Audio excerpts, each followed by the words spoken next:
What's good, y'all? It's your boy Ross back at it again with another video. And man, we got to talk about what happened on this episode of Monday Night Raw.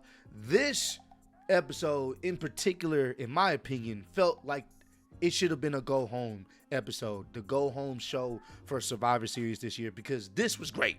I don't even know how they're going to be able to top this episode next week, for the go home show for Survivor Series. I really don't know how they're going to be able to top this, because this was fantastic. This was a really entertaining show, some great matches, some stories are progressing for Survivor Series. Already got some matches lined up, most likely for Survivor Series, and it's just one of those things where it's like, man, I'm really looking forward to, Survivor Series, and especially the War Games matches. They got some stuff cooking up, so we definitely got to talk about what happened on this show. So, first and foremost, shout out to the people out there in New York at Madison Square Garden. Y'all showed out tonight. It was a sold-out show.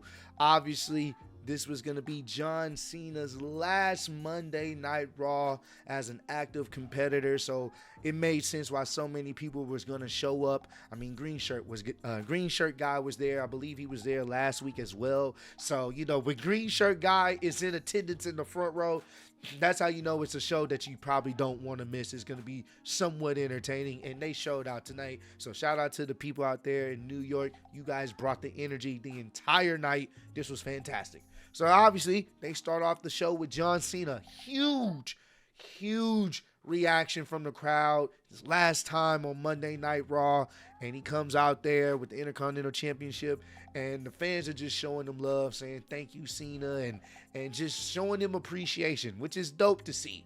Because if you guys remember back in the day when he would go to some of the wrestling cities like New York, they would boo John Cena out the building. But tonight, they showed him nothing but love, adulation, and praise. And I thought that was actually pretty dope. Very emotional type of setting, considering we know this is it for him. This is the last Monday Night Raw for John Cena as an active competitor in WWE. So, comes out there. He's thanking the fans for all the years of love and support in Madison Square Garden. The fans out there showing them love. And then not out of nowhere, but that's when he gets interrupted. He gets interrupted by Dominic Mysterio to a huge chorus of boos. Dominic comes out there, he interrupts him, and he basically says, last week you got lucky. I want to get a rematch for my Intercontinental Championship. And John Cena, being the fighting champion he's always been, he said, all right, cool. That's fine. We can do it right here, right now, tonight, in front of, in MSG, in front of the New York fans, in front of everybody here. And Dominic agrees, but obviously it wasn't going to be for tonight's show. He basically wants to have the show on his own, have the match on his own terms at Survivor Series. So he wants to have the one-on-one match for the Intercontinental Championship at Survivor Series. He feels like, on his home turf, in his backyard, in a sense. So John Cena agrees. Like, that's fine. We can have that rematch at Survivor Series. Cool with me. But I promised the people tonight in Madison Square Garden that I was gonna have one more match on Monday Night Raw. So that's what I'm gonna do. If you got enough balls and you wanna fight me right now, let's go right here, right now. And that's when Judgment Day music hit. And you had JD McDonough and Finn Balor come out there to essentially help out Dominic. It was a 3v1 situation. And basically they jumped John Cena. But that's when Sheamus comes out there for the help. And also Rey Mysterio himself comes out there. And we ended up getting a tag team match, a 3v3 situation between the Judgment Day and John Cena, Rey Mysterio, and Sheamus. And this was a fun match. Was this like a technical classic? No, but this was so fun for the simple fact this was John Cena's last match on Monday Night Raw in his career. And also, he's with some, future Hall of Famers, legends them in their own right in Rey Mysterio and Sheamus. You know, they've been around John Cena for so many years. So to see them all team up to go against the Judgment Day was just a cool moment to see. It was fun. The crowd was into it. They did their moves. Everyone did their moves, you know, their signatures. This was just dope to see. And it was fun. And that's really what it's all about. Sometimes it's not about just the technicality of the wrestling that's happening in the ring. Sometimes it's just the emotion and the feels and the entertainment value. And this was fantastic on every level. This was dope to see. And ultimately, John Cena and his team ends up beating Judgment Day. And John Cena gets some momentum heading into his Intercontinental Championship match against Dominic Mysterio at Survivor Series. So this was fun, and he got to go out on a win for his last time fighting on Monday Night Raw. It's really surreal when you really think about it, but this was it. And he went out on top with Rey and Sheamus, so I thought that was actually pretty cool, man. So there's a segment backstage. Paul Heyman is backstage with Nick Aldis and Adam Pearce. And, you know, Nick Aldis is talking about the whole situation with Drew McIntyre and basically Paul Heyman, you know, kind of weaseling his way to get Drew McIntyre on the Vision's side of War Games to align with them. So, you know, they're talking about that. Paul Heyman comes in and he basically has found his last member. And he lets them read it. He walks off. And they look at the contract together. Who's going to be the last member for Paul Heyman's squad, the Vision squad, essentially. And you kind of knew who it was going to be. It only made sense of if you know Paul Heyman and if you paid attention to Brock Lesnar's and Paul Heyman's last interaction, you knew how this was gonna play out. This was no real surprise here, but you kind of knew how this was gonna play out. They don't reveal it, but if you know Paul and you know who he's advocated for, you put two and two together. So we figured we were gonna see that in the face-off later on, the War Games face-off later on in the night. So next, we got to talk about the match between Becky Lynch and Maxine Dupree. I miss Samantha saying her name like that, adding a little bit of her inflections to it. So this was an okay match. It was a solid match. Basically, Becky was pretty much, she's being real aggressive even when they were doing the entrances, like the announcing of the competitors. She's all up in Maxine's face and trying to intimidate her. And basically Maxine was trying her best to counter Becky, do whatever she could to stay within the match. Crowd was invested into it as well. But ultimately, the referee, was, trying to regulate things and make sure, Becky follows the rules. Becky ends up throwing Maxine out the ring. And while the ref is counting out Maxine, Becky is over there messing with the other turnbuckle. The ref can't see it. All of a sudden, you hear AJ Lee's music hit. She's skipping down to the ring. Becky is distracted. She's not paying attention. And Maxine goes to the top and basically does a crossbody onto Becky Lynch from the distraction for the 1, 2, and the 3. And your new Women's Intercontinental Champion is Maxine to a pretty good pop. And she celebrates outside the ring with AJ Lee as the pyro's going off. And it was one of those type of things where I get it. Some people will be like, damn, she beat Becky with just a regular crossbody. I can understand why some people wouldn't feel some type of way about that. But I also understand that Becky has an out because she wasn't fully focused. She was distracted because AJ Lee was out there. And AJ Lee essentially cost Becky Lynch her Intercontinental Championship. It's going to be very interesting to see what they do with Maxine as the champion, because this is going to be a pretty big task. She's a champion now, so they're going to expect her to deliver the best possible matches. And for the most part, her feud with Becky has been pretty solid. She's been playing this underdog role, so the fact that she's the new Intercontinental Champion is pretty dope. But I did say this on Monday Night Raw, during the stream.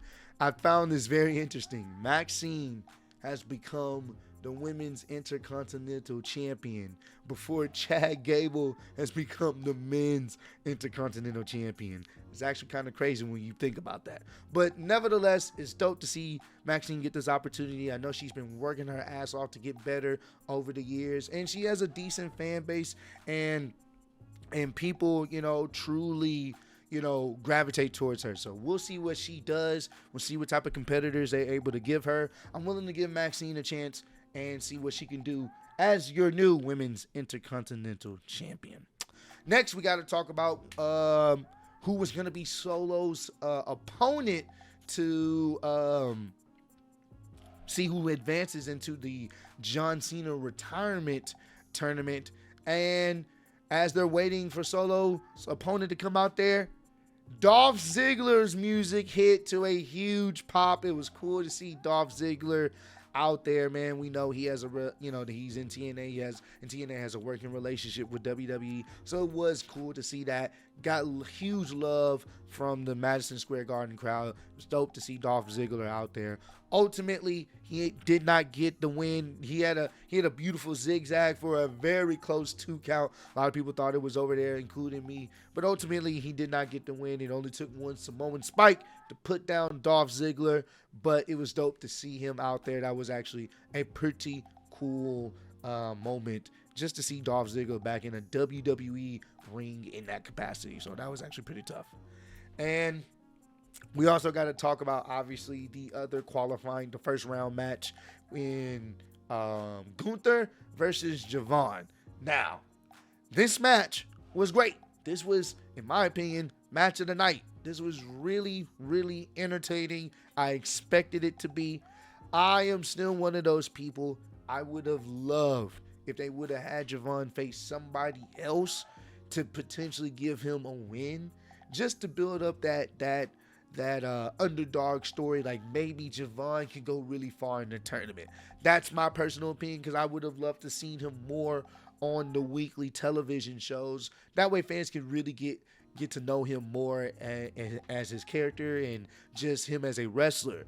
But, I mean, he showed out once again with Gunther. Crowd was all into this nice back and forth. Had some good offense. He didn't get squashed. Thank goodness. This was a really good match. Really good match. Ultimately, Gunther got the best of him. He ended up choking him out. I wish they would have had him pass out instead of tap out. But nevertheless, this was still very, very entertaining. I just wish he could have faced somebody else, and maybe they could have gave him at least 2 weeks on the main roster in this tournament, or maybe even further. Hell, you could have had him, work his way up in a sense, or advance so far along into the tournament where he ends up facing Gunther at a later time. I thought that would have been pretty cool there to do that. But nevertheless, it was cool to see him out there. Ultimately, we knew how this was going to happen. Gunther ends up winning, and we will see if he's going to be the favorite to win and ultimately face John Cena and ultimately retire John Cena. We will see. But overall, in my opinion, this was the best match of the night. Then we got to talk about the women's War Games situation. So Alexa Bliss comes out there, and basically Alexa is talking about what happened on SmackDown, where basically Charlotte Flair is like, look, I love you, Alexa Bliss, but I don't really like Rhea, so I can't be a part of this team. Good luck, sis. That's literally what it was. She just left Alexa Bliss high and dry, and then they ended up getting packed up on Monday Night Raw. So it was just one of those things where it was like she felt some type of way. Alexa Bliss was calling her out. Like, look, I get it. We lost the tag team titles, and I understand your history with Rhea, but you leaving me hanging, that's not cool. Like, you're Charlotte Flair. We get it. Not everybody gonna like, and not everybody's not gonna like you, but I thought you would at least have my back. And then that's when Asuka EO, Naya, and Lash Legend comes out there, and basically they're making fun of Alexa Bliss, like, oh, you're all by yourself. Oh, I hate to see this for you. Oh, well, doesn't matter. We're about to pack you up. So Alexa Bliss by herself, they surround the ring. Then that's when EO and Rhea comes out there to try to even up things. They get into the ring. They all start fighting, but the numbers game is getting a little bit too hectic for the baby faces. Then Charlotte music hit. She runs down there with a kendo stick and start whipping on Naya and Lash Legend multiple times to even up things, and they scurry out the ring, and that's how the segment ends. Granted, there still is, both teams are missing one extra person to kind of even things up. So the question will become when who's gonna be on Rhea's team when it's all said and done, and I think we may have a solution there or an answer there, and who's gonna be on Asuka's team. So later on in the night, you have what's her name? You have AJ Lee talking to Maxine, and she's talking about her win and congratulating her. And then I believe Kathy Kelly comes back there, and she's interviewing Maxine about her win, and basically, trying to get I don't know if it's Kathy Kelly. I could be saying it wrong. I may be getting the interviewer wrong, but basically, one of the ladies back there interviews her, and she's just trying to get her emotions, how she's feeling about beating Becky Lynch, and she's very excited. And then Tozawa and Otis come and take her off and celebrate with her. And then the interviewer asks AJ, so are you going to be sticking around? Like, what's going on here? And she basically tells her, like, look, I initially came back to help my husband and CM Punk, but then Becky, she has lit a fire under me, and I don't know yet. So, with that being said, that's when you see Rhea come around, and she's like, hey, AJ, got time to talk real quick? And basically, she's like, all right, cool. So AJ, Lee, and Rhea walk off, and you kind of can tell where things are going here, which is leaning towards, if they're going to have AJ Lee on Rhea's team, Becky Lynch is going to want her revenge, and most likely is going to be on Team Asuka. So we'll see how that plays out. And we also got to talk about Stephanie Vacour and her feud with Nikki Bella. She was actually about to come out there and answer some questions about what's going on with the whole Nikki Bella situation. Nikki attacks her during her entrance and basically demands to have a world title match at Survivor Series. That's what she wants. She wants a world title match against Stephanie Vacour at Survivor Series. Do I care? Absolutely not. Will Nikki win? No. Like, Nikki's been losing damn near every match since she's been back. Now she's been gifted a world title match only to lose again. So, do I care? This is a match that you could put on Monday Night Raw, to be honest with you. But, hey, we'll see how it plans out. But as of right now, it's the least interesting thing, in my opinion, or in my head, when it comes to what they got going on for Survivor Series. And last but not least, gotta talk about the main event. We knew there was going to be some face-off with the Survivor Series, the men's Survivor Series team. And by face-off, I mean complete and utter chaos. The heels come out there, and basically Paul Heyman's hyping up this War Games team as the best War Games team he's ever been a part of. At that time, you had Drew McIntyre, you had Bronson Reed, you had Logan Paul, and Braun Breaker. Solid team. Not going to lie to you. Very solid team. Then CM Punk comes out there. He's by himself. Then Jimmy and Jay come through the crowd. Then Cody comes out there. Cody tried to give CM Punk the fist bump, but CM Punk left Cody hanging. That was actually kind of funny. He tried to give him the fist bump, but he left him hanging because Drew was staring a hole through CM Punk, and CM Punk was staring a hole through Drew. Beautiful chef's kiss. So they all get in the ring. It is a crash out season for the ages. Everyone's brawling. Everyone's fighting. It's chaos. It's just entertaining. We love this. This is what we want to see on a Monday Night Raw. And all of a sudden, while CM Punk is about to give the GTS, I think, to Logan Paul at this point, Brock Lesnar's music hit. I was like, uh-oh. Yep. We kind of knew this was going to happen. We knew exactly this was the route they were going to go with. Brock Lesnar comes out there and he stares down CM Punk.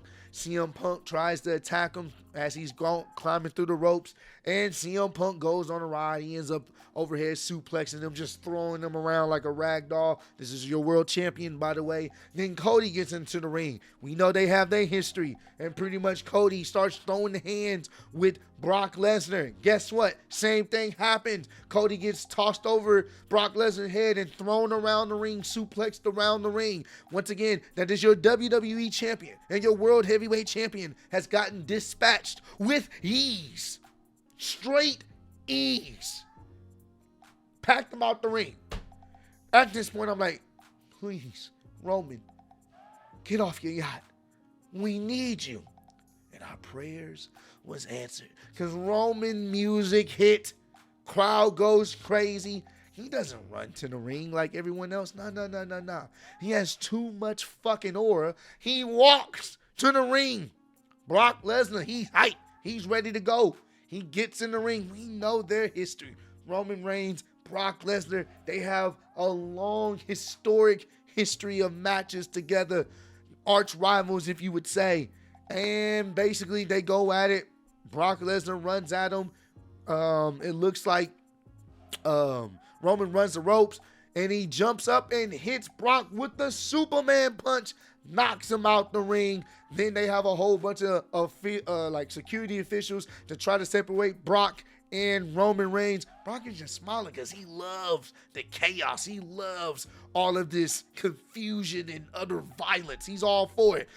He's just ready to go. He's like, oh, bro, get back in the ring. But that's when Bronson Reed comes from behind, hits him, he attacks him, and it looks like he's about to try to pack up Roman again with multiple tsunamis. But Roman scouts it, goes up, hits Bronson Reed with a Superman punch, knocks him off the top rope. So now there's more chaos. Roman gets out the ring. Now they got some JAG NYPD police officers coming in there trying to stop stuff. You see Logan Paul trying to egg stuff on with Roman, but then Logan gets choked out by CM Punk with the kendo stick. He's choking out Logan Paul. Roman runs past all of them and spears not only Bronson Reed, but two JAG NYPD police officers through the barricade. The NYPD police officers, they died.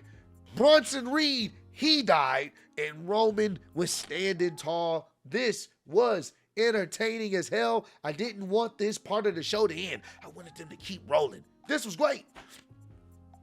This was truly fantastic, bro. This should have been the go home show. This would have been a perfect go home show. I don't know how they top this episode of Monday Night Raw. I don't. How do you top this?